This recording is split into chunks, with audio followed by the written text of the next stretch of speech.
मनीषा व्लॉगमध्ये तुमचे सगळ्यांचे मनपूर्वक स्वागत। खरं तर लग्न सराई सुरू झाली आहे आणि सगळ्यात पहिलं काम असतं ते निमंत्रण पत्रिका वाटणे। तर जेव्हा आपल्या पत्रिका छापून येतात तेव्हा सगळ्यात पहिलं काय केलं पाहिजे ते आपण या व्हिडिओमधून पाहणार आहोत। सर्वप्रथम जेव्हा पत्रिका घरामध्ये छापून येते तेव्हा आपण त्या पत्रिकेला हळदी कुंकू लावून देवासमोर ठेवून त्या पत्रिकेचे पूजन केले जाते।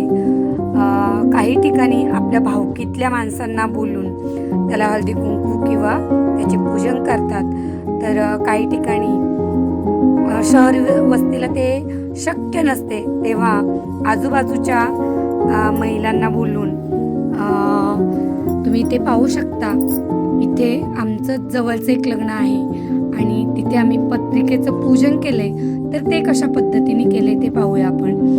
पत्रिकेंची छान आरास केली आहे, त्यानंतर 7 सवसनींना बोलून छान गणपती बाप्पाला आणि पत्रिकेला हळदी कुंकू लावून घेतले आणि यानंतर या पत्रिकेची वाटप सुरू होणार आहे।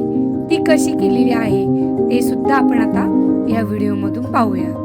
लग्न ठरलं की आपली एकदम जोराशोराने तयारी चालू होते।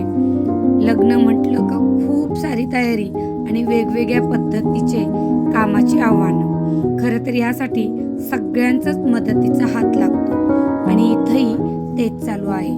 पण जेव्हा आपण लग्नाची आमंत्रणे द्यायची असतात तेव्हा सगळ्यात पहिलं ते कोणाला दिलं पाहिजे आणि ते का दिलं पाहिजे याचं महत्त्व आपण जाणून घेऊया।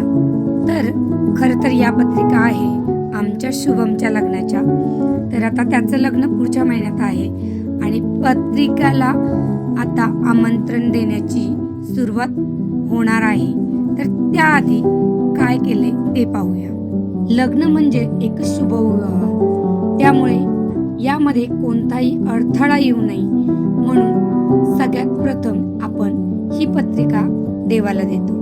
तर लग्नात कोणतेही अडथळे येऊ नयेत यासाठी पहिले आमंत्रण हे श्री गणेशाला दिले जाते। त्यानंतर दुसरे आमंत्रण भगवान विष्णू आणि माता लक्ष्मी यांना दिले जाते, कारण त्यांच्याशिवाय कोणतेही शुभ कार्य पूर्ण होत नाही। त्यानंतर तिसरे आमंत्रण हनुमानजींना दिले जाते, जेणेकरून वाईट शक्तींचा प्रभाव राहू नये। त्यानंतर चौथे आमंत्रण हे आपल्या कुलदेवीला दिले जाते, जी संपूर्ण कुळाचे रक्षण करते। व त्यानंतर 5वे आमंत्रण हे पितरांचा आशीर्वाद घेण्यासाठी पिंपळाच्या झाडाखाली एक पत्रिका ठेवली जाते।